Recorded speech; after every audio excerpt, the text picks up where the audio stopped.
Interestingly, when I met Barry Harris, one of the first things he said was, "Oh, I'm not doing anything like these C13s with sharp 11s and all that. We do something else. You know, we just don't even think about that stuff." So it was a bit of an unlearning for me. And in the beginning, I didn't really understand why we were doing that, but I knew that I loved the sounds that he was coming up with. If we learn more about the fact that chords come from scales, the way I learned from Barry Harris, so if one chord is written like,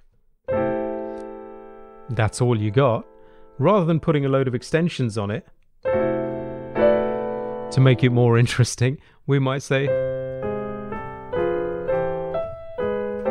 using scales, right, is more.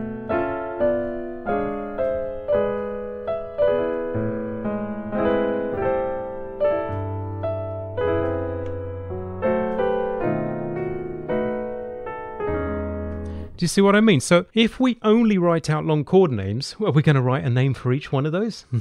It becomes a little bit silly. So it's not a debate of does C7 with a flat 9 exist, or do we have to call it something else? Why are you calling it something else? It's more about what you can do when you have a different way of approaching. We'll play. It's not that we don't play the sexy notes, right? We play those. We do plenty of that. But drawing a line through, say, some notes that, let's say, Bill Evans played, drawing a vertical line through a transcription and saying that's a chord name is okay, but there are limits that gives you as well. And what we're about is doing things where we have less limits and we can have our own style from it. Where do our tunes, our jazz standards, assuming that's what we are playing, where do they come from? Any ideas? Musicals, show tunes, films, and the harmony was quite simple actually. We're going to take a look at some of the close enough to original chord changes. They didn't have 9ths, 11ths and 13ths all over them. Jazz musicians come and start opening up the tunes, and then people say, oh, he's playing a 9th, so they put a 9th on. Or just, oh, I think you can put a 9th here, so they put a 9th on a lead sheet. It doesn't mean I want to play that. It doesn't mean I don't have 4 more options I would prefer.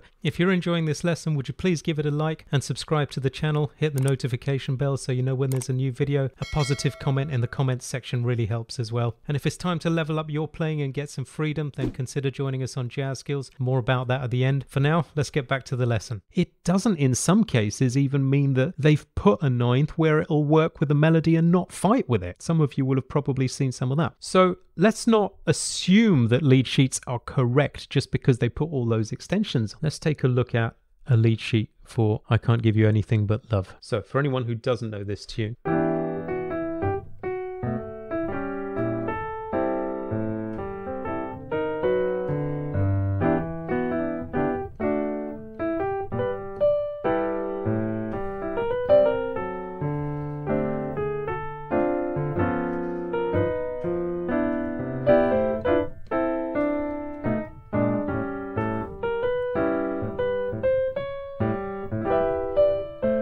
I wish I would have said that kind of stuff, right? You may have heard that before. We get some pretty elaborate extensions, right? So if you're just getting started, especially, you got a D13 with a flat 9 to contend with, you got a D7 with a flat 9, you got an A minor over D, E7 with a sharp 9, but nothing on G, right? So this is where I think I would like some clarity on lead sheets. What should we do with that G? I know Jazz Skills members will know this. There you go, Wayne's on it already. Bang, G6. So when we have the root in the melody and some others, if you got the root in the melody, G6, right? So, you know, I feel if we're going to put all kinds of extensions everywhere, can we at least know if we need a major 6th or a major 7th, right? And not just a triad. Okay, let's look at stuff like this D13 with a flat 9 and what I would tell a Jazz Skills member to do instead. Now, we may arrive at those same notes. Let's see how necessary it is to do and how we could think of it another way. So what I would do is I would say, let's go from that A minor.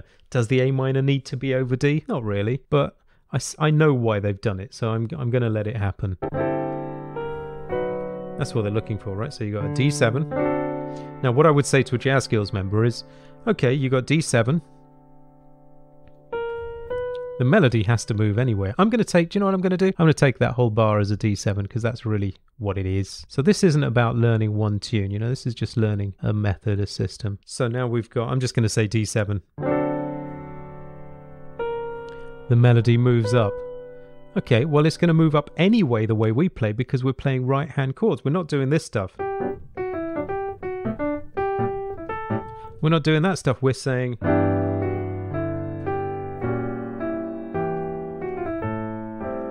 we're playing right hand chords, right? So we have a fuller sound. So I would say to a Jazz Skills member, maybe just the root. Could be root third. Let's just have the root, because we can't have root in seventh because we've got, you know, right hand in the way. The melody has to move up anyway. That's giving us what he's calling, or they're calling, a D13, because 13, by the way, is the same as 6. For people who are not sure what these extensions mean, just minus 7 off them and you'll always get a sensible number. 1, 2, 3, 4, 5, 6, 7, 8, 9, 10, 11, 12, 13. The only thing I would like to do is flat that, because I'm talking about D7. So I could do it just by thinking 6, right? However, because we have a method where we keep the melody note at the top, we're going to get it anyway. And then I would say to them, do you know what? When a D7 is going home, we already said that home is down a fifth to major or minor, we could take the D up a half step, right? So now in this case, we ended up at the same thing anyway, in what I would consider a far simpler and more sensible way, especially for newer students. Let's see, second time, where the box is.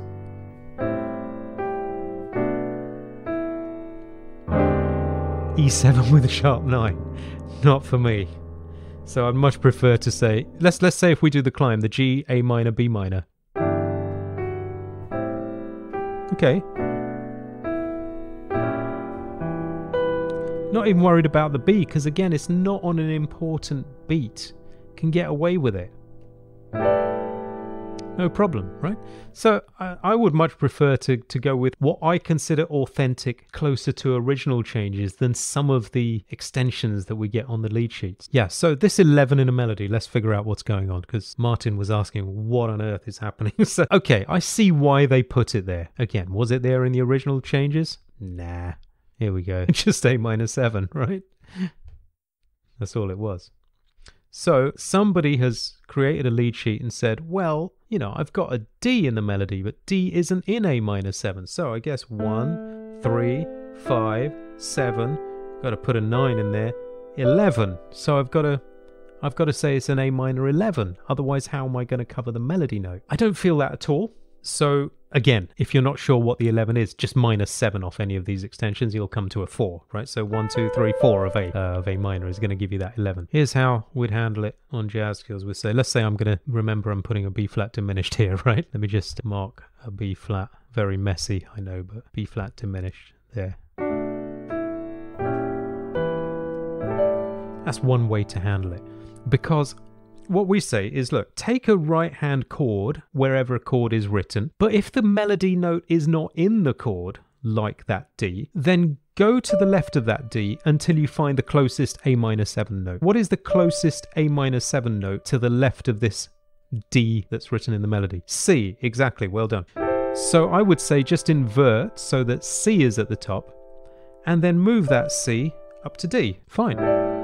You're going to cover the melody note. No problem. If you want to, I do have a voicing that goes like this as well. There's no problem with that, but we don't have to be, and that would give you, you know, all this 9 and 11. Yes, sure, you could say it amounts to the same. Not when you start to play movements though, right?